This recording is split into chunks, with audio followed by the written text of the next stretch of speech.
Hi there curry fans, welcome back to the channel. It's Friday and we have another amazing recipe for you, one that's been much requested.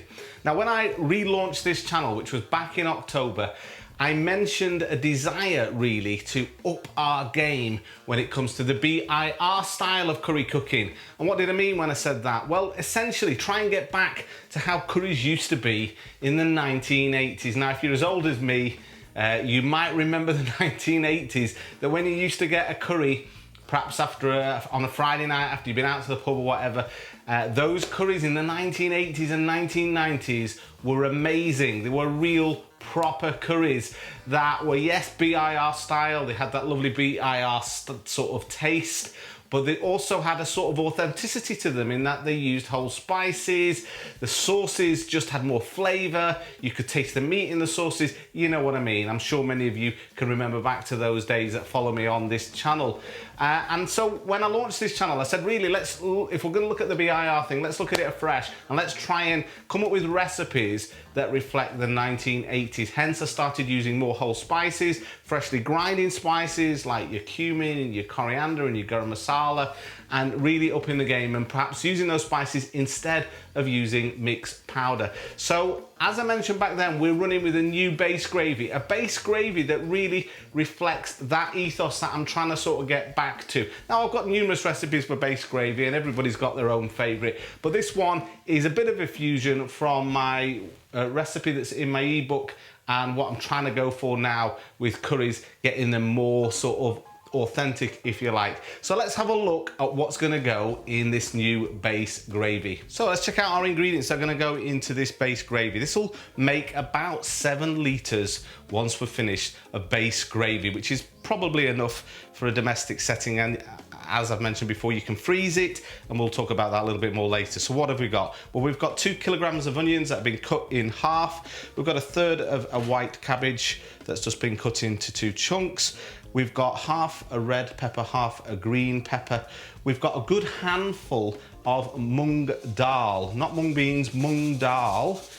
These give a lovely body and creaminess to our gravy, and they're great in a base gravy. More about that a little bit later. We've also got half a bunch of fresh coriander with stalks. Here we've got 8 cloves of garlic and a couple of inch pieces of fresh root ginger with skin on. We've got 2 green chilies. And for our whole spices, which we're going to put in at the top of the base, so we're going to cook them in and we're going to take them out before we blend it. But we've got 2 small bay leaves. We've got 5 cloves. We've got a small piece of cassia bark. We've got 1 whole star anise, and we've got 6 of the green cardamom. And then we're going to use also a heaped tablespoonful of mild Madras Raja curry powder. Over here we've got some freshly ground, heaped tablespoon of freshly ground coriander, the same of cumin, a heaped tablespoon of freshly ground cumin, and a teaspoon of turmeric powder. Over here we've got some vine ripe tomatoes. These are super ripe. In fact, they're so ripe you probably notice they're starting to break, which is really where we want them actually, because they're nice and sweet.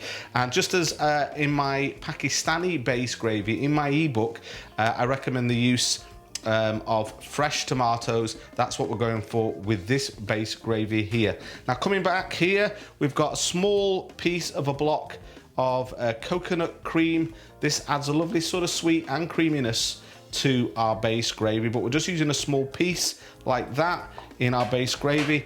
We've got a heaped tablespoonful of sugar, which will add a little background sweetness, and we've got a tablespoonful of salt here. Now for oil, we're running with about 200 ml of just vegetable oil. Nothing special about that. We're not using seasoned oil or anything else, we're just using that. Obviously we've got water to water our base down, and we're also going to put a heaped tablespoonful of butter ghee in. That's going to add a little bit of a richness to our base gravy. So those are our ingredients. How are we going to cook it? Well, have a look at this. So we're going to cook this base gravy in the good old pressure cooker. You might remember I did a video a couple of weeks ago. It was a lamb on the bone recipe, which we did in the pressure cooker. And I mentioned in that video that when we ran our takeaway, we did so many things in a pressure cooker: rice, base gravy, pre-cooked meat, sauces, all sorts of things. But principally, most importantly, with this video, we did all our base gravy. We had a 15-litre commercial pressure cooker, and we did our base gravy in that. And I've done it both ways. I've done it with the big pot on the stove. We used to do about 15 litres every day while we were running the takeaway, and I did it to the traditional method, I did it in the pressure cooker method, and I found two advantages. Number one, it's much quicker, so much easier, and you'll see in just a moment. But number two, I found that it actually tasted better when it was cooked in a pressure cooker. And I put this recipe on YouTube for our students years ago, and many of those students that were on our courses and bought my ebooks said exactly the same. They felt that it tasted better in a pressure cooker. So why not try it? It's really simple. So how are we going to put all this together in the pressure cooker? Well, we're going to cook it, we're going to do it in two stages. First of all, we're going to put everything into the pan, and then we're going to cover it with some water. We're going to bring it to pressure, and we'll cook it for 10 minutes at full pressure. We'll then leave it after that to cool down, for it to release the pressure. And then what we're going to do is we're going to empty the then broken down contents into a big stock pot like this one, and we'll bring it up with some water to about 7 litres, and then we'll blend it super smooth. And then we'll put it back on the stove, and we'll cook it until we get the oil floating to the top. That's a really important stage of this cooking process. So let's do the first part. So the first thing we're going to put in are our onions. One went rogue. 2 kilograms of onions in a pressure cooker this size will about fill half of the pan. As you can see, it fills about half of the pan. So they go in first. Then we're going to put in our peppers. We're going to put in our carrot. Oh, I forgot to mention one other ingredient that I didn't mention was potato and carrot. We've got 1 carrot here chopped, and we've got 1 small potato just chopped in half. That goes in. Then we're going to add in our tomatoes and our coconut block. We'll add in our ginger and garlic, and we'll just take the heads off the chilies and pop those 2 chilies in. And we've got our mung dal. And then we're going to put in our powdered spices. So as I said, a heaped tablespoon of mild Madras Raja. We've got our freshly ground coriander powder, our freshly ground cumin, and our turmeric. I'm going to put in our cabbage. Forgot that one. Put the cabbage in there. And then we're going to put in our heaped tablespoon of butter ghee.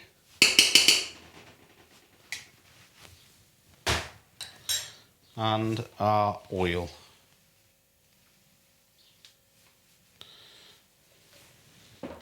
And then we've got our sugar and our salt. And then we can just put our whole spices on the top, because you can take these out at the end. And it doesn't matter if you blend up, say, the cloves. Everything will get blended up. It's fine, really. Don't worry about it too much. But I'll normally look for these and take them out. So I'll put them right on the top there.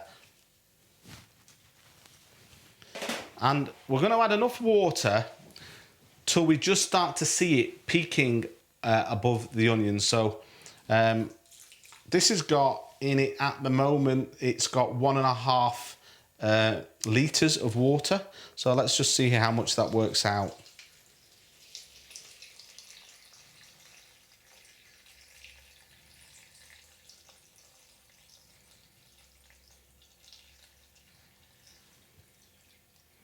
I can just start to see it peaking above the onions there. So we've got just about 750 millilitres left. So we've used about 750 millilitres of water in this. Now you might use less in a traditional base gravy that's cooked in a huge pan on the stove, but we're using a little bit more water here because it's really important when you're using the pressure cooker.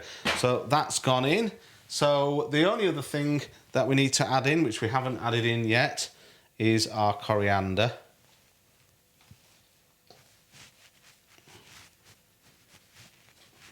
Now we're going to pop our lid on. Make sure that your pressure valve button is switched to closed. It's a mistake I've made a few times. Make sure that's closed. Make sure the lid is well and truly on. And so we've got a high heat because we're going to bring this to pressure as quickly as possible. That'll take a little while. But essentially what we're looking for is for the valve to get to the top and it start blasting out pressure. Once that happens, then we're going to time it. About 10 minutes will be all that we need. Then we'll leave it aside, we'll let the pressure release, and then we'll take the lid off. And you'll notice, what you'll notice, guys, is that all the contents of the pan, the onions, the peppers, carrots, they just go like so soft and mushy. And then they're so easy to blend once we add the water in and blend it up, you get a great result. So we'll come back to that once we've done the 10 minutes cooking.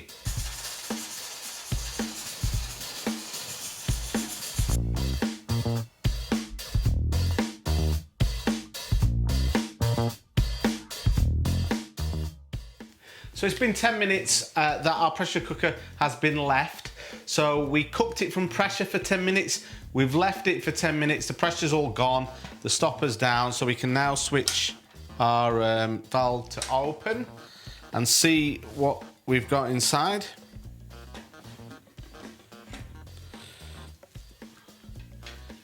Okay. So let's just take our knife. Just test that everything is nice and soft. Yeah, we can punch straight through our onions. Absolutely no resistance. That's why this is just so easy. Now, I just need to fish out these whole spices. So I've got a couple of the cardamom and I've got the star anise there. And we've got cinnamon bark there, just the one. There is another one in here somewhere. I'm not going to worry about it too much because as we pour the contents of this pan into this bigger pan, I'm sure we'll find those odd bits and pieces that we need to fish out. So, essentially what we're going to do now is we're going to empty the contents of this pan into this one. We're going to dilute it a little bit with some water and then we're going to blitz it with our high-powered stick blender. Just want to show you this. There's no burnt residue on the bottom. So that's another great thing about the pressure cooker method. You won't, as long as you put that water in like I showed you, which was, I think we put in probably, it was about 750 millilitres of water. You won't get any burning on the bottom. It'll just do its thing. We're just going to add probably about the rest of this water, which is probably about another third in volume. I can already see another green cardamom pod there. And then we have another piece of cassia bark. There we go. So I'm not worried about the rest. I'm sure if there's anything we need to find, we'll find it. So now I'm going to blitz this up with our stick blender. This is not the sort of thing you would do in a conventional blender. You're going to need a stick blender like this. Most people have one of these, something like this. The one we used to have at Curry to Go was a commercial one, and that was a massive beast. But overkill really for this. But this Braun one, which is 1,000 watt power, is absolutely brilliant. Came with 5-star reviews, so this is why I got this one. I've no problems with it. It's been absolutely brilliant, and it makes mincemeat of this gravy. So what we're going to do is just we're going to plunge that in now, put it on the highest setting, and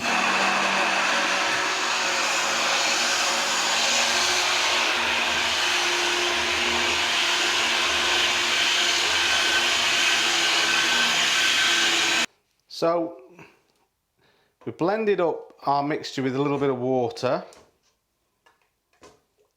and it's like thick soup. What we're going to do now is we're just going to thin this down. Once we get the water level to near the top, within about 1 inch of the top of this pan, we will be at about 7 litres. So just add in another 1.5 litres there, and we'll give that another blend.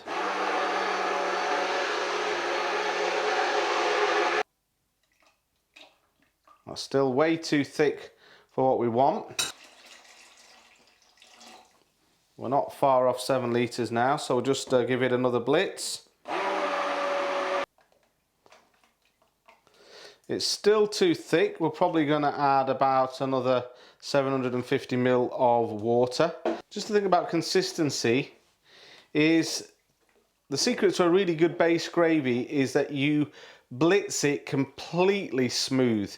You don't want no lumps, you don't want no bits, you don't want any residue of anything. This isn't quite there yet because I can still see, looking carefully at that there are some bits of coriander, probably some of the whole spices that got blended into there. But there are some bits, so it needs another blend yet. But I'm just going to add some more water to that, and then we'll give it a final blend before we put it back on the stove.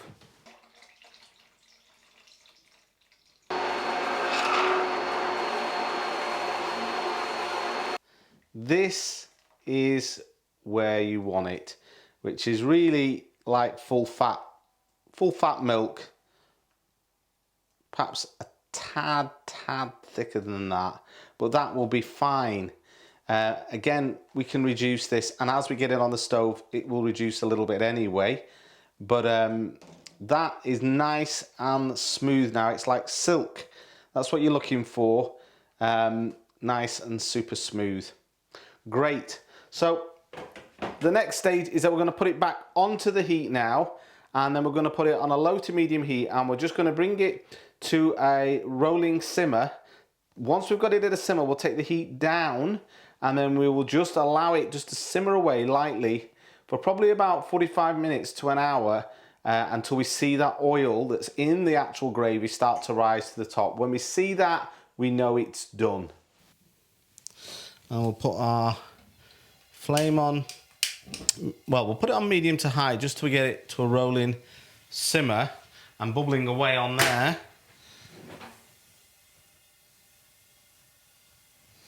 This amount of base gravy is probably manageable for domestic use. You know, we've got about 7 litres there, and that'll do you a lot of curries. I would imagine 25 to 30 curries you would get out of that, depending on the type of curry that you're making, whether it's something that's got a lot of sauce or something like the chicken tikka moga, which only takes 1 ladle of base gravy. But what we're going to do is, once we've actually brought that to a rolling simmer, took the heat down, let it cook for about 45 minutes. This is the second cook stage. This is really important. Sometimes people have skipped this stage and they don't get the right results. This is really important.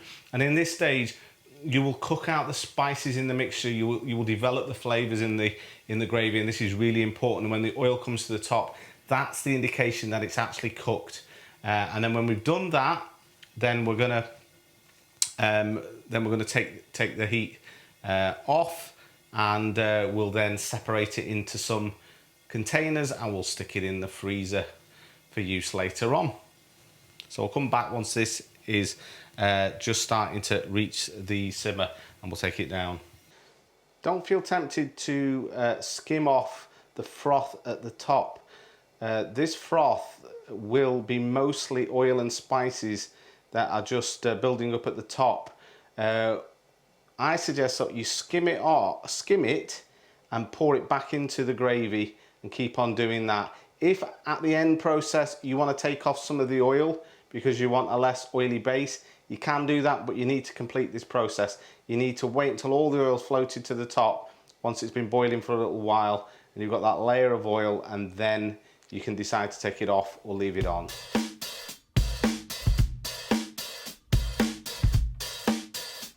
So it's been about 45-50 minutes since we have diluted the base, blended it thoroughly and put it back on the heat. And we've had it on a low heat for about 45 minutes. And now coming back to it, we should see that the oil has separated in the base from the emulsion, from the mixture, which tells us it's cooked. Let's just take a look inside the pan.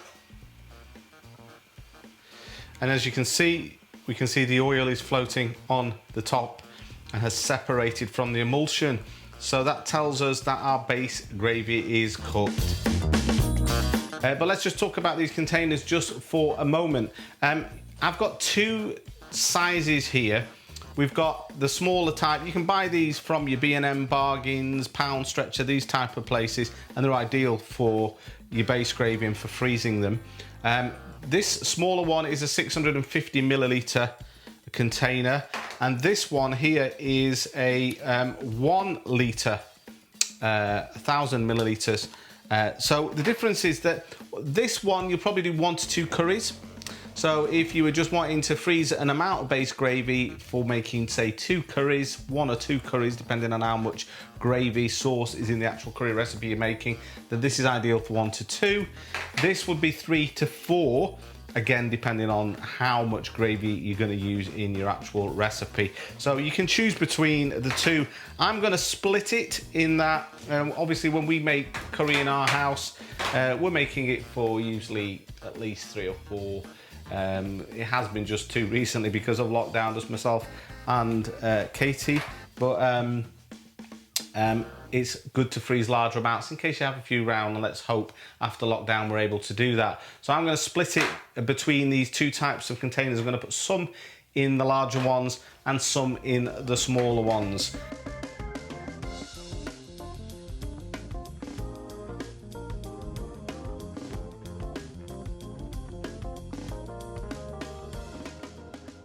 So have a go at making that base gravy recipe for yourself in a pressure cooker, especially if you've never done it before. And if you do, you'll thank me for it, because the whole process is so much quicker and easier than the other way of doing it. Hence, I call it the new easy base gravy recipe, because literally from prepping the veg and everything that goes in that pot to literally packing it away in the plastic containers and put it in the freezer took about 1 hour and 15 minutes. And when you think about it, so many people are put off BIR style curry cooking because of the whole base gravy thing. They think, oh man, if I've got to spend 2-3 hours sweating over a huge pot on the stove, I don't really want to bother. I'd rather just stick with authentic, easy curries. Well, now it's so much easier. So just have a go at doing that yourself and let me know what your results are in the comments below. So if you're new to this channel, please subscribe and don't forget to hit the bell notification button, because if you do that, YouTube will alert you as I make new videos. And if you're a regular visitor here, thank you so much for coming back, and please give me a like. It really does help the algorithm here on YouTube, and it helps more people find these videos. So until next time, happy currying.